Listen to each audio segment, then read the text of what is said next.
How often do you train, and how many reps with pistol and carbine are you looking at? Basically like a range workout.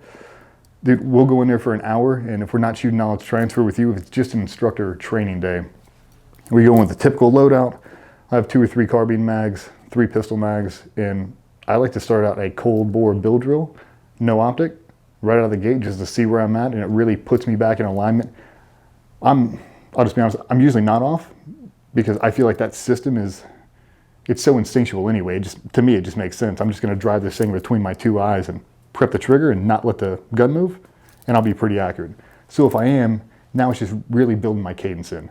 You know, those 5 rounds and whatever the shot string is, and just building in the positive reps and then recycling it. If I've got a new gun at the Max Michel, I gotta go out and I have to find that trigger. Even though it's supposed to be like the X5, it's not.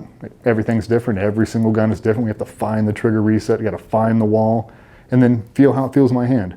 Is it too smooth under the trigger guard? Do I need to add in a little bit of stippling right there? It's like you just gotta feel it out. So I don't rush those things. And then for the carbine, I really hammer home on a full mag, single shot from the low ready, a full mag, single shot from the high ready, and run 30 perfect reps. Like, I've got this whole thing compressed and I go to drive it out and my charging handle hangs up on my sling. I'm still defeating that thing and I'm still sending it, right? Burn 1 more rep. Now, I've got to be mindful of my sling and how the attachment connects and how it rides over the buttstock, and breaking my weapon down here, vice rolling it and bringing that charging handle down vertical. That's really where it needs to be to clear all the obstacles. Like, I'll log that mentally. And if it's something on our gear, the way I have it positioned, I'll tell Cole. And I'll kind of move it around and we'll try to fix it right then, right there.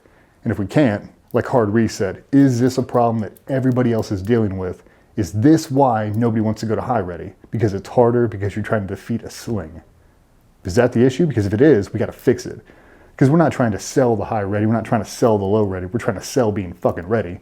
And if that sling is impeding you in that movement, especially if you're an end user, that's a fucking no-go, man. Like, that's got to be a hard reset, and you have to be able to do them both.